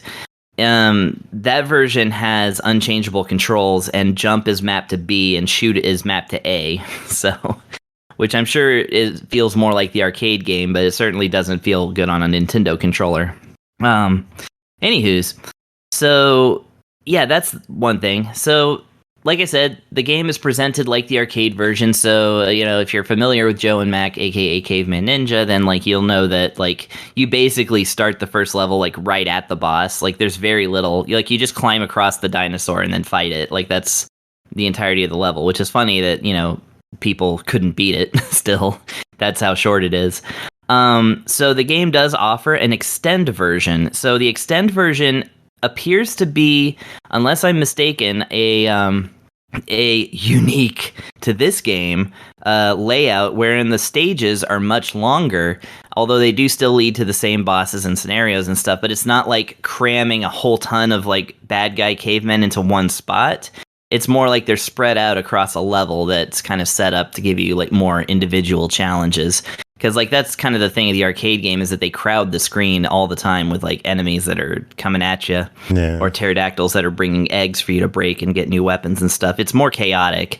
The extend version seems a little bit more kind of plot. You can plot it out a little bit better, but it's doubly frustrating in the extend version because the levels are 2 to 3 times as long, and you still have to start them all over if you die. So. That's a word of warning going into this one, is that it's that kind of game. Oh, there's also a game that is priced at $29.99. So what are your thoughts with this one? Well, so I assume that this is because it's going to get a physical release like Toki did. Yep. So, yeah, if you've got a lot of Joe and Mac nostalgia, if you've beaten the Super Nintendo game, the arcade game, you want something that's familiar but looks really, really nice, because this game does look really, really nice. Sounds good too. Then I would say this game is for you. If you are just wanting to get into it as a challenge platformer, totally go for it. Like I said, I really think the limited lives and continues that are not changeable does kind of shoot it in the foot a little bit for casuals.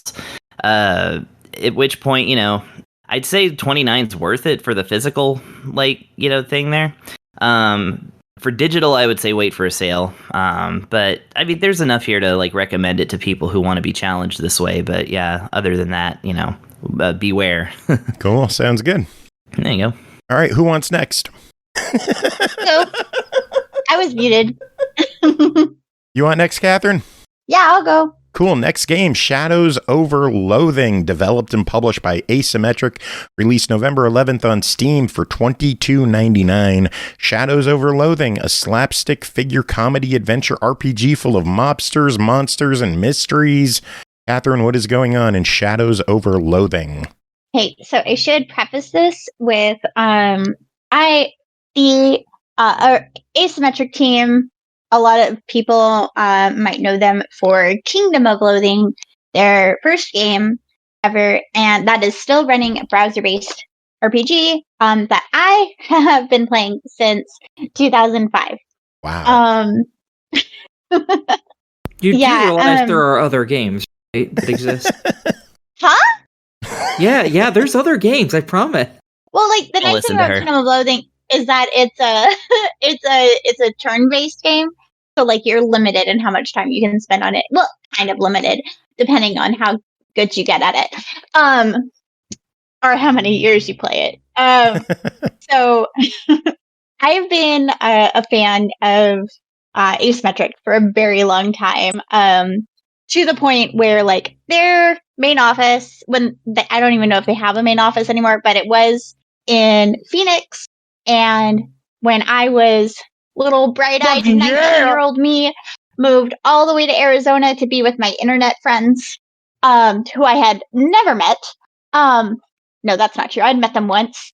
So like I've been a fan of these games for a while. So I will just wanted to preface it with that. I am way super biased because I genuinely love Shadows over Loathing as well. If you played and enjoyed West of Loathing, you will also play Shadows over Loathing. It's the same style of gameplay. You walk using your directional keys on your keyboard. And you can click things or use keyboard commands to look at stuff. Like with any Kingdom of Loathing game, the joy comes in clicking everything. Literally everything that you can, yeah. And I'm also going to say I am the West of Loathing guy you mentioned earlier, so that pleased me to hear. Yeah. Also pleasing to hear, real quick, I got to do this. Also pleasing to hear is Pernell's fucking yeah with Raider Biz dropping a sub for the third month in a row. Thank you so much, Raider Biz. Always love having you here. And it sounds like everyone is going to be loving Shadows over Loathing, because I loved West of Loathing, and this sounds like it's just more of what I need. It's perfect. So, like other Loathing games, it's very important for your joy to find joy in this game. Click everything. One of the best things that I've always loved about Loathing games is that every single thing has a description. And they are so well written and really just, I love them so much. The descriptions always get me like just outright cackling. So I really enjoyed that coming into this new Loathing game. I still got that bit of nostalgia beyond the stick figures, because these stick figures move, which is not what happens in Kingdom of Loathing. But like the story is very different. It's a much so we have your Kingdom of Loathing that's like medieval, fake medievalish, and then West of Loathing, Old West, and then Shadows over Loathing is I think supposed to be like the 20s-ish, 1920s. Yeah, one of the features on the Steam page is authentically baffling 1920s slang. Yeah. Even the features are hilarious. Yes, it's beautiful. Like, I don't understand. There's one point at the very beginning of the game where you run into a couple of like teenagers at a diner, and they're talking to each other, and I couldn't understand a word, and neither could your character. One thing I specifically appreciated in the character creation is when you very first choose your face, it's basically hairstyles that you're picking because it's a stick figure. But when your pronouns are first used, because they did it, they automatically assume based on like hair length, you have the opportunity to correct them the very first time they use your pronouns. So if you choose a long hair option, but you want to use he, him, you can correct the person and they'll move on in the game to use the correct pronouns for your character. So I just wanted to put that out there I was so happy about that. And my my computer desktop, because Max automatically saves screenshots to your desktop, is just half of my desktop is screenshots from the game. Find a good one and send it to me. I'll use it as the image for the episode. Okay, I'll go through them. I did take a screenshot of some dialogue. There's one there in the diner.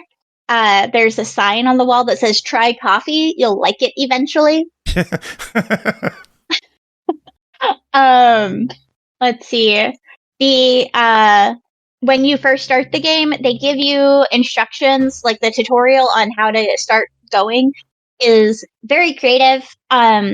Your first on how to move using the AWSD keys is shown via a billboard, and it says AWSD Moving Company. It's how you move. And even though I'm not on camera right now, but I did just do the elbows way high up. And then as I was explaining what I was doing, I was still doing it again because I will not learn that I cannot be seen on a voice call. It's like I can only wonder how much gesturing Pernell does during a rant. Pernell, do you use a headset or anything, or are you just like holding it to your ear? I hold it to my ear and I let the franticness take hold in its own right. Because trust me, there is gesturing that takes place. So, like, one of the things that players of Kingdom of Loathing will really love as a callback is one of the first item stores that you get access to is called the Cola Wars Surplus. And this is really cool because in Kingdom of Loathing, there's like a whole time warp thing, and you go into the Cola Wars. It's a lot, but it's a really nice callback to for someone like me who has been playing the Loathing games for years, and I get to see how the Loathing timeline goes on. That's so cool. I love how they have continuity between all of their games. Honestly, it makes it a lot more fun for me to have these little nods of continuity. Also, like when you after you finish one of your first missions, you go into this bar and you can talk to everybody like you're gonna do, and they have a guy playing bass, like an upright bass. And if you try to talk to him, it says, this guy doesn't care about anything except the bass line. Is that Chris? So I just, it was, so like everything about this game is just joyful and funny and tongue-in-cheek. If you want to play a game where you're going to get into this serious thing, don't play Shadows Over Loathing. It's not a serious game. You will not have a good time. And we got to talk about the graphics, high quality, top of the line, like Unreal like Engine. if you don't have one of those really fancy video cards, those game cards, then you're not gonna want to play this. Anything less than 60 FPS, you're really losing a lot of quality. I think Aki could play this one, actually. Probably. So the graphics are all stick figures, and there's very little actual movement. And because this is a lot of just moving side to side, front to back, and then clicking, you can play this on anything.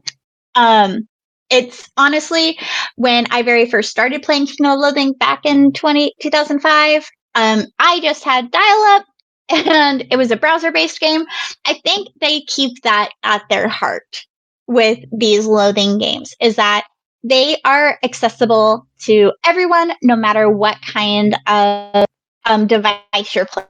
I don't know if it's going to be on Switch like West of Loathing was, but I really hope it does, because I will buy it again if it does. I bought West of Loathing twice. I bought it digitally, and then I bought the special edition when it came out on limited run. Oh, that is awesome. Box, yeah. Yeah, I have the box, and I still have I have little bits of stuff from my Kingdom of Loathing days. Honestly, I could talk about how fun and the little bits of this game. I don't want to say too much about it, because I want people to discover it for themselves, because discovering the little things like the try coffee sign are really what make the Loathing games fun. I will say, talk to everybody, click everything. Your decisions matter. When you make little decisions like what stat is going to be your main stat, for your character. If you're going to choose Mysticality, Moxie, or Muscle, like little things like that, they do matter in your gameplay later on. And so I just like go with your heart. I usually play a muscle character, and this time I went Mysticality. And I'm having fun with that. I like on the Steam page, the screenshots they have, your currency is either 1337 or 69. In all the screenshots, those are how much meat you have. Okay, I will say so in the original Kingdom of Loathing game, there is like it's all the same kind of like tongue-in-cheek jokes, just pop culture. One of the places you can adventure eventually is the valley beyond the Orc Chasm. That sounds really dirty. So good. I didn't get that joke for years because I never said it out loud. Yeah. And then someone asked me, "Oh, what are you working? Like, what area are you in right now?" And I was like, "Oh, I'm in the valley beyond the Orc Chasm." Oh. And then it just clicked, and you're Oh man, well, Shadows of Loathing is sitting at $22.99 on Steam. What are your thoughts? Buy it twice. Buy it on the system that I know it's on Mac right now and PC. Is it on anything else? Nope, it is only on Steam right now. That is it. Okay. So, yeah, PC like buy it if it comes out on a system that you like better, buy it on that system and play it on that system. This is a small developer. I know that they work really hard on what they put out. And it's just a heck of a lot of fun. And if you finish Shadows of Loathing and you still got a loathing itch, go play Kingdom of Loathing and West of Loathing. West of Loathing, I think, is usually $11. And that's a joke from Kingdom of Loathing because it's, did you know that the Soviet Union has 11 time zones? That's ridiculous. That's not even funny. So I'm just saying that there's a lot of humor to be found in these games. So if you're looking for just something to be fun and silly, then go for it. Yeah, it's a very good time, and I'm excited to get more screenshots for my collection. Sweet. All right, well, that is it for you. You going to stick around until the end of the show? I'll be here. Cool. Moving on, Aki's turn. Gungrave G.O.R.E, developed by IGGYMOB, published by Prime Matter, released November 22nd on Xbox One, Series X and S, PS4, PS5, and PC for $49.99. Also available as part of Xbox Game Pass. Yay! Gungrave G.O.R.E is a stylish third-person action shooter by South Korean studio IGGYMOB, in which you take on the role of Grave, a gunslinger of resurrection and badass anti-hero of your dreams, mowing down tons of enemies in a gory ballet of bullets. Aki, what's going on in Gungrave G.O.R.E, and is it gory? Yes. Good. Yes. Okay, if anyone knows who the Punisher is, as in, like, Marvel Punisher... No, he looks like a little baby bitch in comparison to Gungrave. Oh, the amount of violence is that drastically different. Here, let me set the setting for you at the very opening scene of this game. Bad guys look over across the sea because there's this weird light that looks kind of like a comet, except for it's aiming directly at them. Oh, fuck. And then it hits the ground. And then you get to see it's a coffin.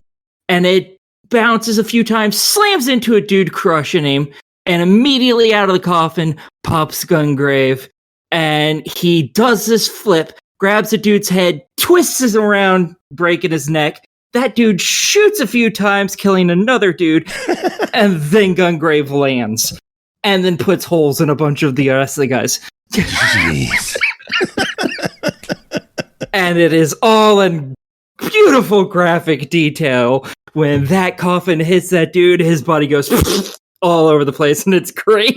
I have never heard you so joyous talking about a game before. That's because usually I don't get to play games that are this over-the-top violent. I'm actually kind of scared with how happy you are right now. I really like really bloody, gory games. They're fun. Okay, so in this, you play as Gungrave. This is the third game in a series. It's both an anime as well as a set of video games. His original name was Brandon Heat, and he worked for the mob along with his friend Harry.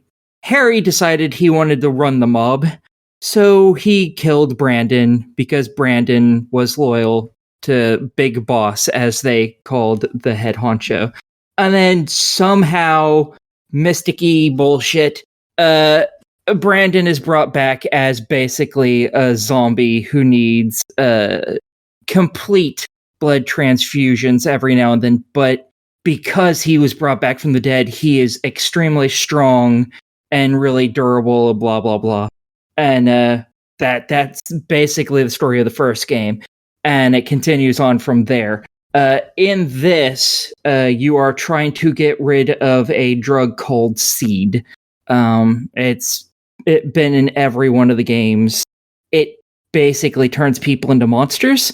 So you and your little team, I say you and your little team, you're actually more part of the team. You're not the leader because Brandon is kind of singularly minded. He doesn't think very much. He's kind of a undead, a zombie, one might say. So he's not exactly the most inspiring speaker or the smartest individual in the room. But he is really good at shooting people in the face. So hey, if you have a calling, go for it. Yeah. Fuck yeah. Everybody has stuff that they're good at. Yeah. So Brandon walks around and shoots people with twin pistols that are gigantic magnums, specially made for him, as well as his coffin, which is both something he can apparently get into, because you see him do that a couple times, and also it's in and of itself is also a giant fuck off gun. It has rockets in it. It's a giant machine gun. He also turns around and swings it because it is on a chain, and swings it and bashes people in it. It's part sniper rifle. It's part cannon. If there's a gun, that's what that is. It doesn't matter. One of the upgrades in this game, and I think the second game, it has a laser. Just straight up a giant laser that fucks everything up, and it's fantastic. Basically, this is an arcade shooter at this point. You just walk through the level, shooting absolutely fucking everything and everyone you come across.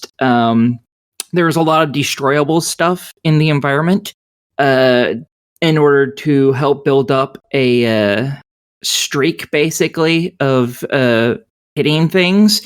And it will eventually disappear if you don't shoot something within X amount of time.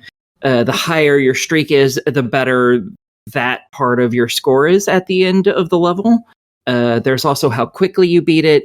There's how high of a streak you get. There's how much life you have at the end. There's what percentage of the enemies you killed, and I've hit 100% in almost all of them because, of course, I did. Jeez. I need the massive amounts of violence in my veins. And there's something else, but I don't remember what it was because it's not as important as killing everything. And you get you get rated from S to, I think, F. I've never gotten below a D, so I don't know.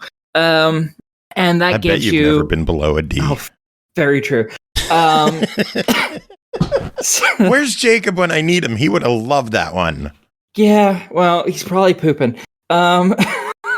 So at the end of every stage or every level, you get ranked on all these different things, and that determines how many upgrade points you get. And you can use that to upgrade how much health Brandon has, how quickly his shields recharge, his bullet damage, his beat you up with the coffin damage, it's shooting, the coffin shooting damage, your demolition charge. ability, which is doing something special with the coffin. Because lots of times he doesn't actually shoot it as a weapon until you use a demolition charge. And then it does something crazy. It's just whatever one you have equipped is what it does. And there's a dozen or so of them, and you can have up to 4 equipped. Each one takes a different amount of charges to do. And yeah, so you can upgrade all of that. You can give him new abilities to combo, so on and so forth. And it allows you to replay all the levels over and over and over and over and over again to your leisure. So you can just rack up those points and just continue the beef, Brandon, until you can walk in an area and everything pisses their pants and shoots themselves for you. Hey. Yeah, it's great. So I'm guessing you like this one. I'm really enjoying this one. I haven't finished it yet because there are a couple problems with the game. Namely, some of the stuff that's destroyable isn't always destroyable, and it doesn't tell you which are destroyable and which aren't, which can screw up your ability. You might be like, oh, I see that. Let's shoot that when I get over here so I can keep my streak going, and then it doesn't take damage, and you're like, oh, you motherfucker. Because there are some special abilities you can only use when you have a 50. It allows you to at least a streak of 50 or higher, and it allows you to shoot in every direction all at once with your pistols as you just go kind of batshit insane. Good for when enemies surround you and start wailing on you, as I've found a couple times. So that kind of sucks. There was also some missions where little explosives show up that pop out of the ground like a bouncing Betty. And the problem is that your character automatically locks on to people first, then breakable items, but it doesn't actively target the bombs when they're in the ground or even when they pop up. You can target them when there's nothing else around. You can manually target them, but there are, for instance, in stage 2, every stage has a bunch of levels in it, but the very first level in stage 2, you're on a train, and you're on top of it. You have to get from where you are to an opening before it goes into a tunnel, which auto kills you. You also have to avoid running off or getting shot off the train, where you also instantly die and have to restart that section over again. And there's all sorts of these fucking bombs all over the place, and there's a bunch of shotgun-wielding enemies and a bunch of rocket-wielding enemies, and both of those knock you backwards. And it doesn't give you very much time. And honestly, the only reason I beat it was because I got knocked off the train, but I glitched to where I managed to land on the side of the train on a walkway that doesn't actually exist, and I managed to just run past all the enemies at that point and get to the area I needed to go. If it weren't for that, I'd still be stuck on that level. Jeez. Because I even started a level. Originally, I just leveled up my health because I was like, I want to keep my weapons weak just so I can keep getting larger and larger kills or combos. Yeah, just so I can, basically try and make sure I get an S rank at the end. And then I was like, okay, I can't beat this area. I've tried it like 8 times in a row, so I'm going to just start replaying levels, and I'm just going to level up the strength of my guns, and hopefully that works. And I got them up to like level 3, and I still couldn't do it. And then I got knocked off the side, and I was able to run forward, and I was like, okay, that works. Fuck this. So they could really use the ability to target the bombs when they're in the ground a little easier. Or at least target them when they've popped up, because it has a little bit of time before they explode. You can destroy them when they're in the air. It's not easy. No. But if it automatically targeted them, like it does people, it wouldn't be as hard to do.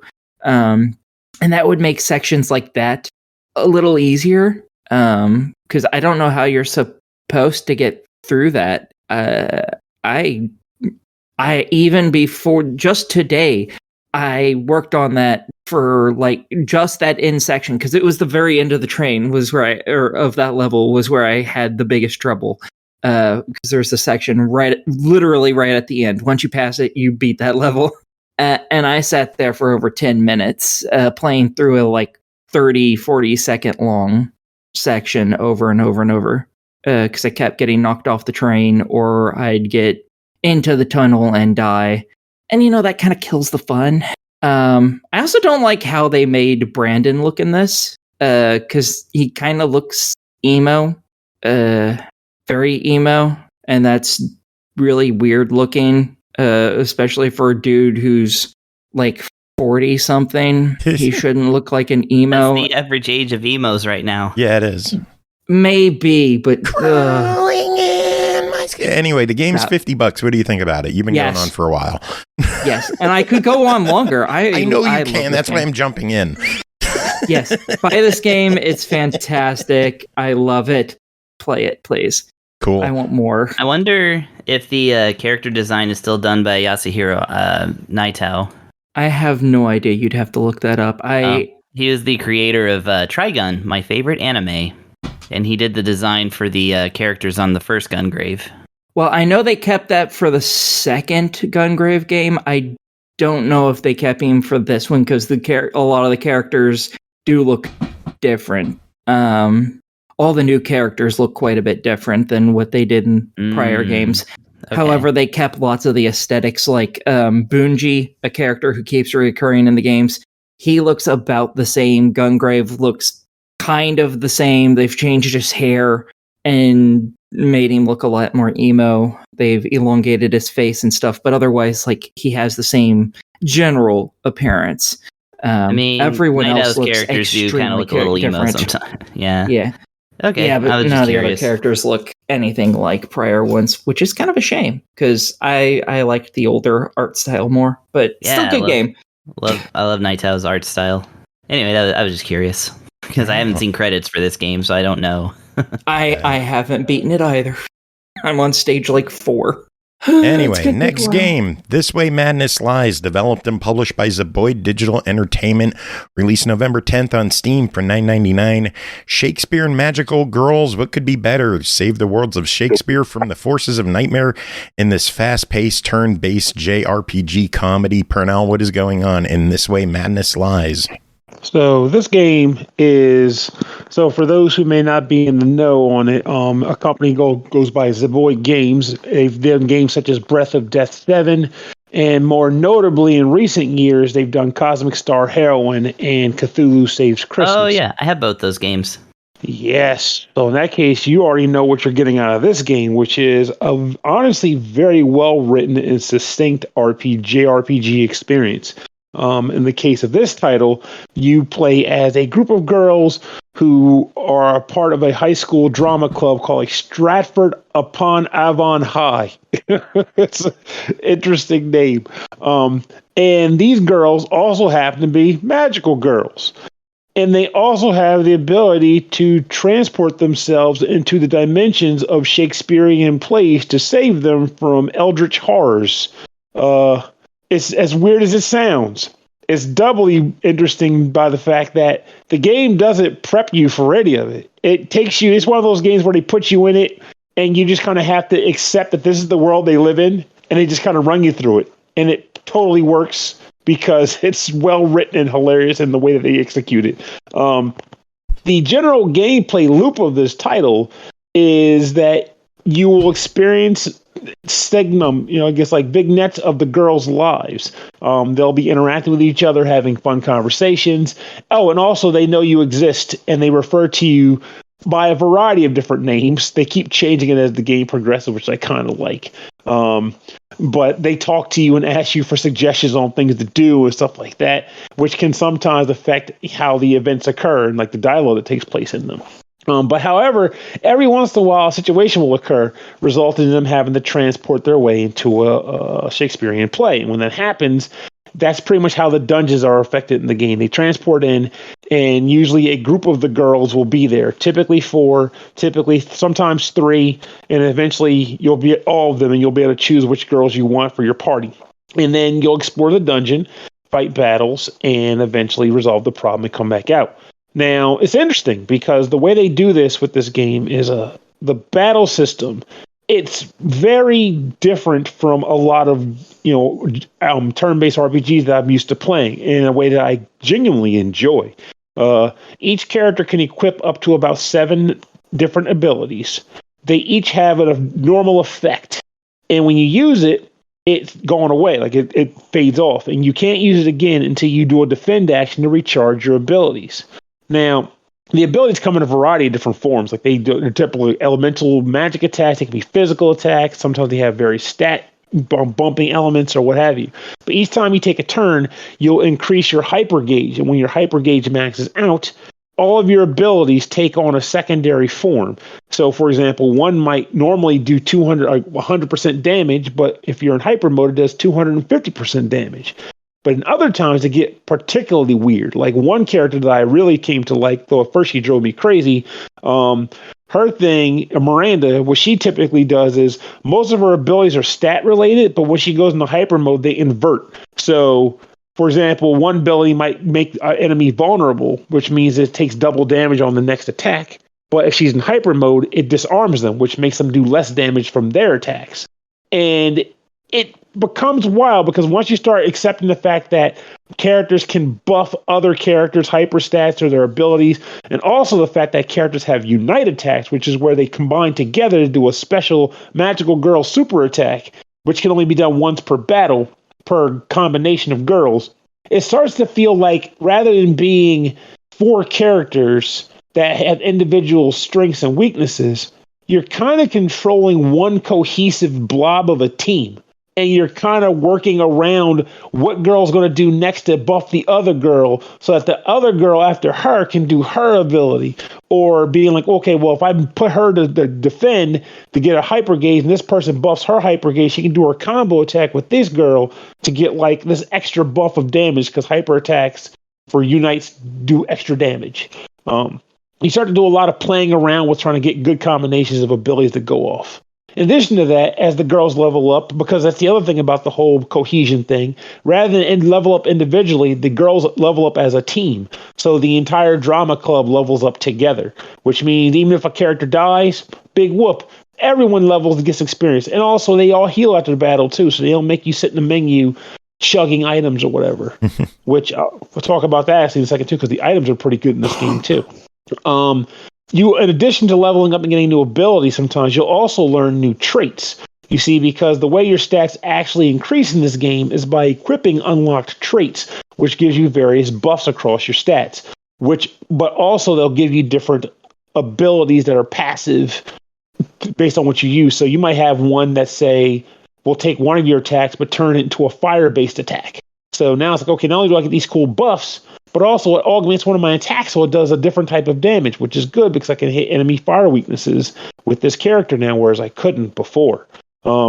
It becomes pretty fun as you start to unlock more of them to decipher which ones you want to equip and win, because early on it's pretty obvious. Equip the higher ones. They're just better stats, better abilities. But later on, you'll start finding yourself thinking, well, this one would be good, but it would be even better if I was combining it with this weaker, earlier ability because they pair well together, or trait, whatever. It's a lot of fun to mess around with that. And due to the way that the game is laid out, whereas you don't have to equip gear, you don't have to shop for stuff, there's no world map to explore or whatever, you're kind of focused on engaging in the action and engaging in the narrative as a whole. And I genuinely love it for that, especially because the narrative is very well written and hilarious. Because not only do the characters have engaging and fun dialogue between themselves, but every once in a while, mostly when you're in one of the Shakespearean plays or when the girls are putting on a Shakespearean play at school, they also speak in Shakespearean English, which is pretty interesting because most people that are playing this game might be like, well, I like Shakespeare, but I suck at understanding Shakespeare, which is fine. Because anytime a Shakespearean line comes up, you can press the right button on the crosspad to get the Zeboyd translation of the Shakespearean dialogue. And it's usually hilarious. Like it might be, oh, yonder windside window breaks. Come see me and give me a kiss or something. And the thing might say, get your ass over here. Well, not with vulgarity, but like, get over here and give me a kiss. I love you or something. It'll be something funny. Or it'll be like 12 words. But when you click over, it'll just be like, shut up. That's the Zeboyd translation. And they do it in such a way that it is hysterical as you play across this game. And the other part of it that I like too is when you're not in the Shakespearean plays, the girls they still have their magical girl transformations. And in this situation is when it gets particularly funny, because sometimes you'll have a scenario that's straight out of like Bishojo Sailor Moon, where they'll be at like a store and there's a demon stealing energy and they just have to fight the demon just because that's what they have to do as magical girls sometimes. So it's like, it's not even treated like a main plot point. It's just this little side thing they have to do in their day to day. They have to just fight villains sometimes. So, and I like when they do that because it's usually these really funny subplots that are straight out of a Sailor Moon cartoon. And I loved Sailor Moon growing up. So it's right in my back pocket. All in all, this game. Oh, the music is really good too. I love the music. It's amazing in that I already know I like Zeboyd games, but I didn't even know it was coming out until like the creator was just like, "Hey, I got a game coming." I was like, "I want in on that." And like, sure. And lo and behold, it ended up being a fantastic time. And if you find yourself thinking, well, that battle system seems a little complicated, Pernell, I don't know if I got the stomach to deal with the complications. Well, guess what? The difficulty modes range from easy to hard across 4 different levels. You can change it whenever you want. The game kind of encourages you to do it as you see fit. If you feel as though the game's too easy, bump it up a notch. If you feel like it's too hard or taking too much of your time, just bump it back down. They don't care. He just wants you to have, well, Zeboyd games just want you to kind of experience the game in a way that is fun and engaging to you. I don't even know if there's an achievement for it per se. And frankly, I don't care. It's just like, just do it. Just play the game. This is a gem for me. This may well make it onto my top. I'm trying to compose my top games of 2022 right now, as Chris is well aware of now from the Twitter dialogues.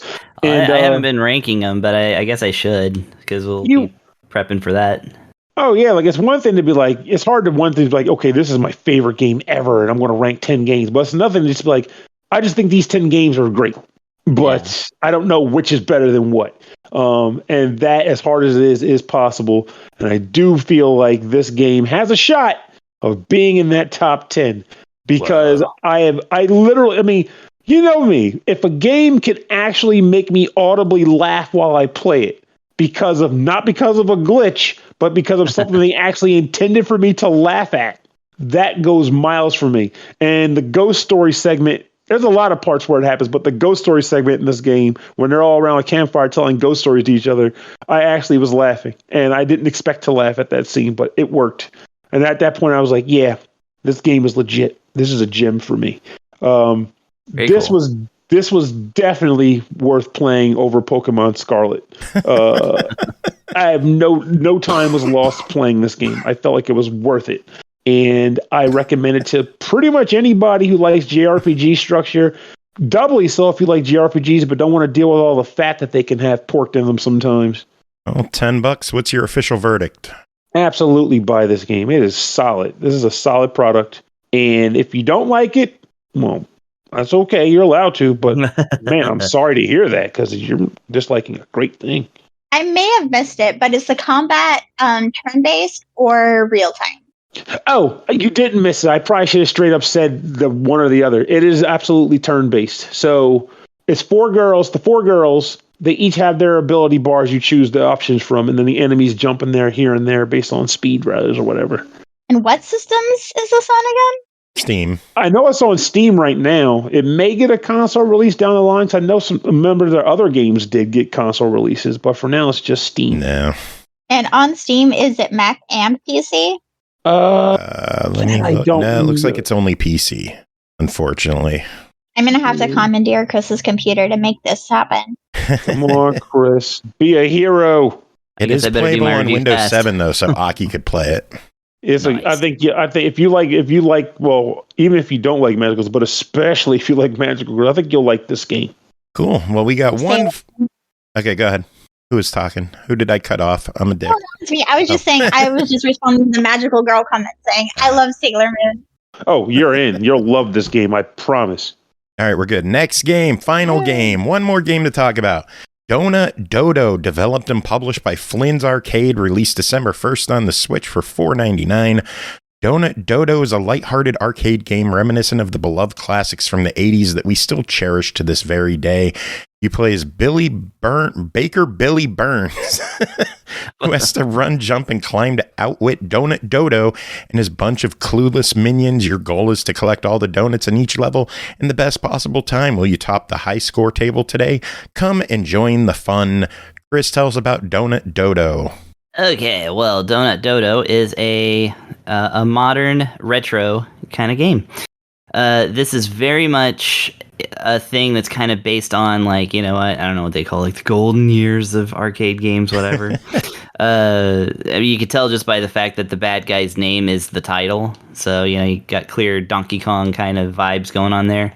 And, yeah, like Donkey Kong, you are tasked with saving a giant donut from a bird. Oh, wait, that's probably not the closest analog. But yeah, you are a little baker man. You appear in the, you know, you insert your coin, which is just starting the game, because you can't just jam a bunch of coins in there like you usually can on arcade ports.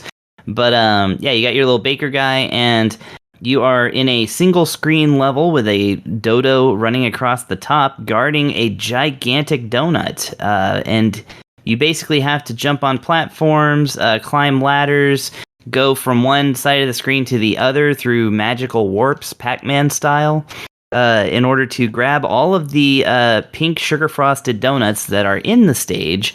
And then once you collect all those donuts, then the big donut lights up, and you can a ladder will appear where you can actually access it.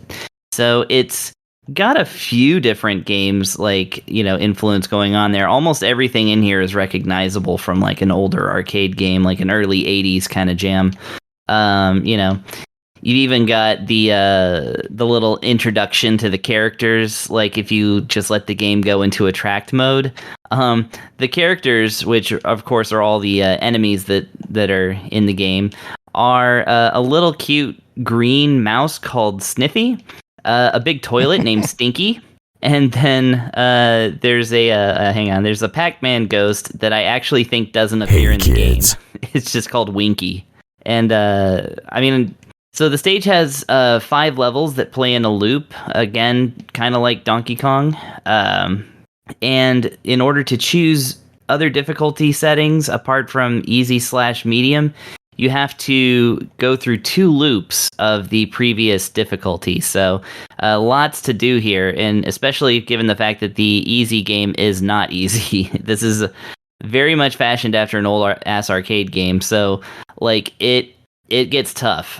For one, you know, you got these mice running around. You also, you know, depending on the stage, you might have these flames that are coming out of these barrels. Again, reminiscent of Donkey Kong. That come after you. They can be jumped over if you can time it right. However, Stinky the toilet is taller than your character and cannot be jumped over, which makes sense. Have you ever tried to jump over a toilet? I didn't think so. If you have, we will stop this review right now because I need to hear that story. But anyways, so yeah, the toilet can actually, you know, pin you down into a corner if you're not careful, and you have to be careful because this game only gives you 1 credit and 3 lives to get through all of it. So, you know, you do get extra lives every 15,000 points. Those points are not easy to get. For instance, a sugar frosted donut gives you 25 points. If it's lit up, which they do kind of like randomly light up, then it'll give you like 150 points. So it's not easy to rack up a really great high score. I've been playing this game like the entire time we've been doing this podcast, and I have yet to break the high score. So Ember says, I can't jump over the toilet. I'll hit the wall. Right, exactly, yeah. But also, even if it was coming after you in a maze, you probably couldn't clear it. I'm just saying. Not doubting anybody's abilities here. I just got killed. Depends. Are you jumping over like the lid, or are you like going all the way over the It's tank? the whole thing, yeah. Okay. And the cistern tends to be what gets you. But anyways, if you can get through all of these obstacles and grab the donut, then of course, like I said, it moves on to the next stage because the dodo steals the donut every time. Like I said, it goes through levels that are themed after different games and like kind of have different vibes going on. There's actually one stage in particular that has ropes and you actually the rope climbing is exactly like Donkey Kong Jr. So it's like you're like, oh, okay, I recognize this, and like, you know, if you have played like a lot of these kind of old arcade games, then you'll be like, oh, I get it. But the culmination of them actually does kind of make it its own thing. So it's not like just saying, you know, here's Donkey Kong, but you're a chef and this is, you know, whatever. I actually think it's really quite fun and very, very like, you know, you can just keep hitting start on it, even though, you know, like I said, 3 deaths and you go to the beginning, like you'll still be like, oh, okay, well, doing better this time. Like I can... The first day, I couldn't get through the first stage, and I was like, I'm just going to review this without getting through the first stage. And now I can get to the 5th stage. So, like, you know, I've actually learned and improved like some kind of human. I'm proud of you. Oh, well, thank you. The other thing to really recommend this game to people who are interested in this sort of thing is the soundtrack. The soundtrack is utterly fantastic. It's very frantic, very poppy, definitely, you know, 8-bit chip tune. Gives me a little bit of some Vert vibes. I'm not ashamed to say. Vert vibes are always good. Yeah, it is very much. And the soundtrack is available on Bandcamp separately as a purchase. It's $5 or more. It's by Sean Cosmic Gem Bialo. And yeah, I definitely recommend giving that soundtrack a listen because this is it's really, really good. But yeah, that's about it. I mean, it's like I said, it's got, you know, it doesn't have a 2-player mode, which is too bad.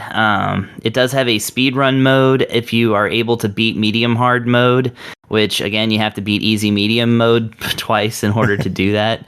It actually does have like, you know, options, like real options. It has CRT filters, which is really funny because it had the CRT filter on and I didn't notice because it was on discrete. So it has like secret CRT mode, but you can of course turn it off. But I was pretty impressed by the fact that there was a CRT filter on my game the whole time and I didn't notice. That is the good kind of CRT filter that we need. Yeah, you can't detect it. You can get a cool bezel that explains things like the bonus items and, you know, collect donuts to win kind of like stuff with illustrations of the characters that actually kind of peek out over the edge of the screen. So it's like it's a pretty darn illustrated bezel, but you can actually turn it off into a neutral blue or a black. So nice. If you want to get rid of the bezel, that's fine. You can also toggle the screen flash and shake and vibration if you want. Yeah, past that, like I said, it's very no nonsense. What you see is what you get, and it's quite good. Well, it's $5. What's your verdict? Yeah, $5 is an easy buy it. Like I said, you have to be in the mood for some, you know, single screen arcadey action. But I mean, as far as like a modern take on a classic formula, this is as good as it gets. So, you know, go jump some toilets. Cool, sounds good.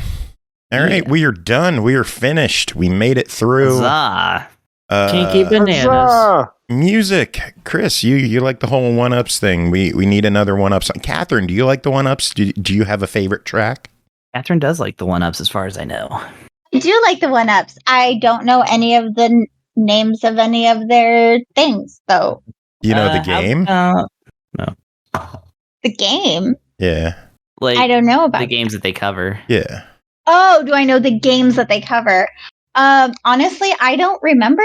I've seen them a few times. Actually, the first time I saw them was at a convention for Kingdom of Loathing in like 2008. Okay, I guess yeah, if you don't mind, I can throw out a suggestion. Sure. Since we were talking about a game that's like Donkey Kong, they did a version of Aquatic Ambience. So why don't we do that? Sounds good. So that is it for the show. We'll end it with some one-ups. Everyone, thank you so much for coming on, hanging out, joining us. Catherine, thank you so much for coming by. You'll have to come on again. Thank you for letting me play a Loathing game. Absolutely. I saw how many hours you put into West, and I thought you were the perfect person to do it. So, well. Oh, did I put a bunch of hours into West? I don't even know. Yeah, we're like, I was too busy loathing her time.